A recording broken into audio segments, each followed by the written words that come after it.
عزیز و خۆشەویستانم کاتان باش جەژنی قوربانتان پیرۆز بێت لە بەرنامەیەکی نوێی مایکیەوە بە ئێوە شادەبینەوە بەرنامەی ئەم جارەمان لە قەزای دوکانی لەسەر کەرتی گەشتیاری قساکەین بزانین گەشتیاران تا چەند گرنگی بەم شوێنە دەدەن و تا چەند گەشت و گوزار خۆشی یاخود لایانی پەیوەندیدار گرنگی بەم شوێنە گەشتیاران داوە لەگەڵمان بن ئەچینە ناو ئەو کەسانەی کاتون بۆ گەشتکردن بۆ سەر ئاوی دوکان لێرەوە گفتوگویەکەکەین و بەیەکەوە ئەڕۆی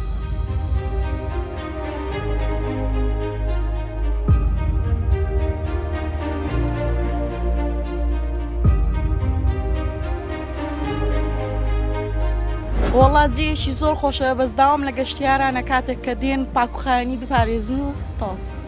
باشە گەشتیاران هەستەکەی خۆیان گرنگی بە شوێنەکە نادەن یا هەر شوێنەکە خۆی بۆ شێوە نا شوێنەکە گونجاوە بەس پێویستە هەم لەلایەنی پەیوەندیدار گرنگی پێ بدرێت و هەم گەشتیارانیش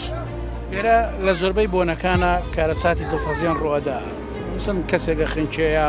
مناڵک داچی ئاگای لە نانی ڕێنمایی تۆک و خاتونێک بۆ خەڵک بۆ ئەو لایانی پەیوەندیدار تا چەند خەڵک گرنگە ئاگداری خۆی بێ لەم کاتانە بە تایبەتی دەستە شوێن دەریایشە سەرەتا پێویستە لایانی پەیوەندیدار هەستێ بەو شوێنە ینی سیازێکیان شتێک دابنێتن بۆی منداڵ نەتوانن بچنەوێن دەر و دواتر خەڵکیش ئاگداری منداڵەکانیان من و نەهێڵن بچنە نزیک ئاوەکان. سلام عەلەیکم باشن جەژنتان پیرۆز بێت خوان باریچ لەکوێوە هاتوون لە شاری کوێوە لە کۆیەوە بەخێر بێن بۆ کۆیە شوێنی خۆشتری لێوە شوێنی خۆشتری بەس هەمووی هەر پێکەوە ڕەبتی هەیە گەشتیارەکان پێکەوە بۆ هاتوون بۆ دوکان دوکانش لە کوێ زۆر نزیکە هەروەها پەیوەندی کۆمەڵاتی و خزماتیش بێکەوەی گرێداوە شوێنی ئێرەش ڕووباری لێ وەکو ڕووباری تەقتەقین وەکو تەقریبەن بێگەچن کوردستان هەموو هەر خۆشە دەزیاد شوێنێکی تایبەتمەندی خۆتیدا هەیە باشە پێم بڵێ لێرە دوکان تەمە لەمە شوێنە گەشتەرە تا چەند دوکان و هەموو ئەو شوێنە گەشتێرانەی دیارە زۆرە گەڕێ تا چەند گرنگی پێدرێت وڵای گرنگی پێدان ئەو سەرەتا ژینگە زۆر میمە باش ئێستا زەرفیان هیناوە بۆ خاشە کۆکردنەوە زۆر شەشی ساکەن زاران بەو شێوەیە نەبوو هەروەها ئێستا کەپرەکان کە دادەنرێ دیارە لە ڕووی بەڕێوەبەراتی شارەوانی دوکانەوە گرنگی بێ دەرێتن شوێن هەندێک کەم کوڕیتی یا بەسە کەم کوڕەکانیش نەمایە چەند گرنگ و خۆشە لەگەڵ خانەوادەکەت بێتە شوێنێکی ئارام و خۆش و جوان و بەوەی کە ترست لە هیچ نەبێت ئەکید ئەمان لە هەموو شتێکی خۆشترە ئێرەش لە کوردستانیش باشە لە باسی ئەمان بکەین لە عێراق لا مزێکی باشترە تۆ خۆت لەکوێوە هاتی و خەڵکی کوێمە لە خەرچ کوێمە کۆی شوێنە گەشتیارەکانی ئێمە تا چەند گرنگی پێدراوە تاکو و گەشتیار سوودی لێبینە یاخو پەرەی پێ بدەین بەخوای کەم و کۆڕی برین نەبی هەیە یعنی لە هەموو بوارەکانەوە لە خزمەت وزاری برین تەمەشا دەکەین کەم و کوڕی تێدایە چی بکەین باشە بۆ ئەوی کە وڵاتەکەمان ببوورە با پرسیارەکە بۆ شێڵم چی بکەین باشە بۆ ئەوەی مەسەلەن ئێمە ئیتر پشت بە کەرتینەوە نەبەسین کەرتی گەشتیاری بکەینەوە کارێکی سەرکی بژان ئەکید کەرتی گەشتیاری ئێستا زۆر دەوڵەتان لەسەر سیاحە دەژێن کوردستانیش ینی ئیمکانێتی جێەکانی زۆرە جێ هەیە شوێنی باشی هەیە بەسەر دەوڵەتی شەیەکە مەسەلەن دەستکارێک و خزمەت وزارێکی جوان پێشکەشکال و عالەمی کە دێ و چکە لە شاران و لە جیانەوە کە ڕووی تێدەکەن ئەگەی چاویان لەوەیە کە خزمەتێکی جوانیش بکرێن ئێسڵاو جەژنت لێت مبارەک زۆر سپاس لە کۆیە چەند خۆشە ئەم ناوە وڵا زۆر خۆشە زۆر بەدرمە زۆر خۆشە چەندم جار تێ وڵا هەر زۆر کات دێم تا چەند گرنگە ئێوە گەشتیاران گرنگی بە شوێنە گەشتیارەکان بن پاکوخاوین ڕام بەرەدەبی پاکوخانی ڕابگری دایم زەرفی خۆڵ لەگەر بێ شتەکان تێ بکەی و پاکوخانی ڕابگری هەر لە خۆت باشترە ئێستا ئاوێکی زۆرە ڕوا تا چەند ئەوە گرنگە ئێوە پارێزگاری لە خۆتاکەن یا ئەکرا شوێنەکە بۆە بۆی کە خەڵک زۆر نزیینە بەرە ئێستا ئێرکانی هیچ شوێنێکی لە بۆ نەکرا دەبوو شوێنێکی لە بۆ نەکرابە لە بەر هەنداری گچکەش کە لێ نزیک نەبتەوە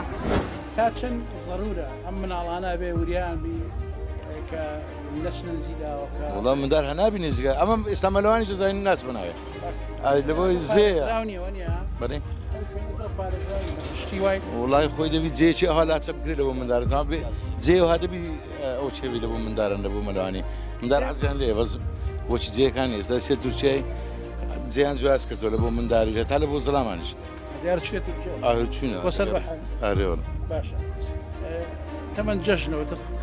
خۆتواتی بۆ سیاحەت و بۆ خۆشی و گەشت و گوزار سێران خەڵک دڵی خۆشەوانە تەوان ئێمە دڵی ئەمە خۆش ناکەی بە گۆرانی والله ئەگە بمزانی با شەرمێ ناکەم ئەڵەن دەنگی لە حەسەن زیرەکیش وڵای ئەوە فەرمانە هەر ئەو فێرەوە سۆبەت و شیا دەکە بەس بە خوددایکە بزانم زۆر تەبیەیە سپاس کاک فەرمانەکە بێتە پێشتر ئەجەنە بێ کاک فەرمان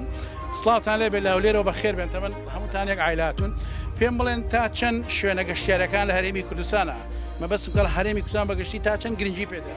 وڵای گرنجش زۆری پێدراوە بەڕاستی خاستم بۆ گەشتارانێکە لە دەرەوە دێن بەڵام پێویستە ینی زەرورە سیاجەک بکرێت لە بە مندارن لەبەر خنکان شتیوالە ئەگەنا شوێنێک زۆر خۆشە بەڕاستی بۆ گەشتاران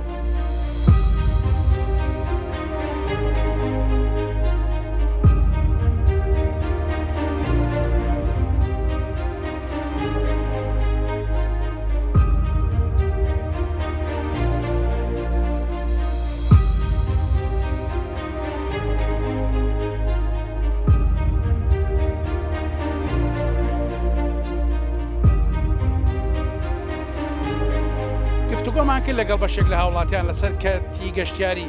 ئەوان بەلان و گرنگە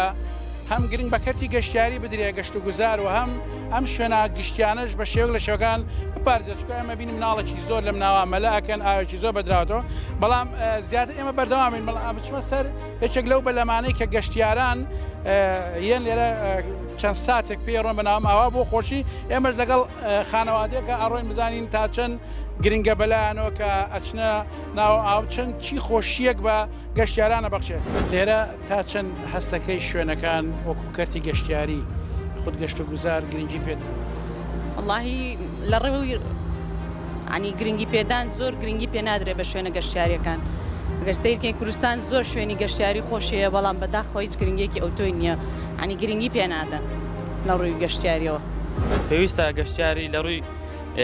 ڕووی گەشتاریەوە حکوومەتیارێم ئاوە لە بواری گەشتاری بداتەوە بە تایبەتکەری تایبەت ڕووی گەشتیاریەوە هەرێمی کوردستان هیچ گرنگەشی بە کەرتی تایبەت لە بواری گەشتاری نەداوە گرنگەش وای پێداوە بەس کەم و کورتی زۆر هەیە ینی ئەگەر بێت لەسەر بواری بازرگانی لە ڕووی بواری بازرگانی لە هەموو بوارەکەوە کەرتی گەشتیاری کەتەشی گرنگە لە بواری بازرگانی دەتوانێت بەس بە شوێنە گەشتارەکان حکوومەتی هەرێم بودجێشی گشتی تایبەت لە خۆی دیابین کات ئەمەش لە ڕێگای پلان و تایبەتی خۆیەوە کە دەبێت پلاندا بەڵام حکوومەتی بەس بێ پلانە هیچ پلانش حەز ناکەی مەسەگە گرنگی بە کەرتی گەشتیار بێت ئەبێتە خۆی بژانەوەی ژەرخانی ئابووریە طبعا کەرتی گەشتیاری ژەرخانێکی تایبەتی گرنگی ئابووری وڵاتی دابین دەکات بۆ نمونە تورکیا وڵاتێکی یعنی گەشتیاریە بزانە گەشتیاری چ گەشتاری ڕووی دەکات لە هەموو وڵاتەکانە بۆ دەستن ئەمە ژەرخانی ئابووری وڵاتی بەرز کردوێتەوە چ لە ڕووی بودجە چ لە ڕووی یعنی گەشتیاری چ لە ڕووی زمان خەڵکێکی زۆر لەو گەشتارە لەو شوێنە گەشتیان دەکات چکە لە ڕووی گەشتیاریەوە ئیتماش زۆر پێدراوە بۆیە بواری بازرگان لە وڵاتە بەرز بۆتەوە جەژنی قوربان لە هەموو کوردستان پیرۆز بێت لێوەش پیرۆز بێت کەرتی گەشتیاری ئەو کەرتەیەکە لای ئێمە بەڕای تۆ پرژێ خراوە یا گرنگی بەڵێ بە دڵنیاییەوە زۆر پشتگوێ خراوە بە تایبەت شارۆچکەی کۆیە زۆر پشتگوێ خراوە زۆر شوێنی خۆشمان هەیە زۆر شوێنی دیار و زۆر شوێنی یعنی ئەگەر گرنگی پێ بدرێ دڵنیام زۆر لە شارۆچکەی دوکان و لە زۆر شوێنی تر خۆش دەبێت ئێستا بۆ نمونە ئێرکانە ڕاستە خەڵکێکی زۆر ڕووی تێدەکەن بەڵام زۆر خزمەت گوزاری کەمە یعنی دڵنیام ئەگەر کوردستان تۆزێک گرنگی پێ بدرێ هیچ لە تورکیا و لە ئێران و لە هیچ وڵاتێکی تری کەم نییە زۆر ئەو شوێنانەی کە کوردستان هێتی بڕوا ناکەم لە هیچ شارێکی تر هەبێ کەرتی سیاحەدا کەرت و گەشت و گوزار تا چەند گرنگی پێدراوە تا چەند شوێنەکان گونجاوە بە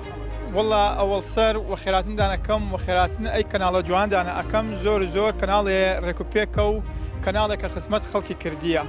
بۆ بۆنەی جەژنی قوربانەوە پیرۆزبایی جەژن قوربان ئەەکەم لە خەڵک کوردستان کشتی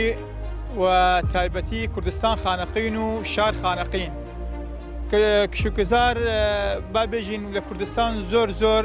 شکر بۆ خوا احتمام درایە پێی ئیسا ئێمە هاتمانە ئەلەیرە ئەگەسە ئەی نەتەوەگە لە بکەی کشت نەتەوەگان هاناوی لە عارەب و لە کورد و لە تورکمان.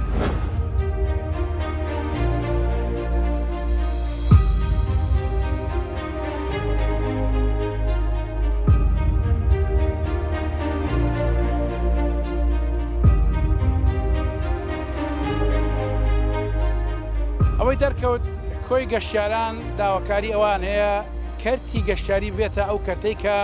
ژێرخانی ئابووری بگەشێنێتەوە و حکوومەتی هەرێمی کوردستان گرنگێکی تەواو بە کەرتی گەشتیاری و ناوچە گەشتیاریەکان بدات تاکو هەم هاوڵاتیان و گەشتیاران بتوانن کاتێکی ئاسوودە بەرنەسەرتەیدا و داهاتێکی باشیشی بۆ هەرێمی کوردستانە بێت. بەرنامەی ماچیەوە لە قەزای دوکان کۆتایی هات تا بەرنامێکی دیکە شاد و سەرفراز بن و خواتان لەگەڵ.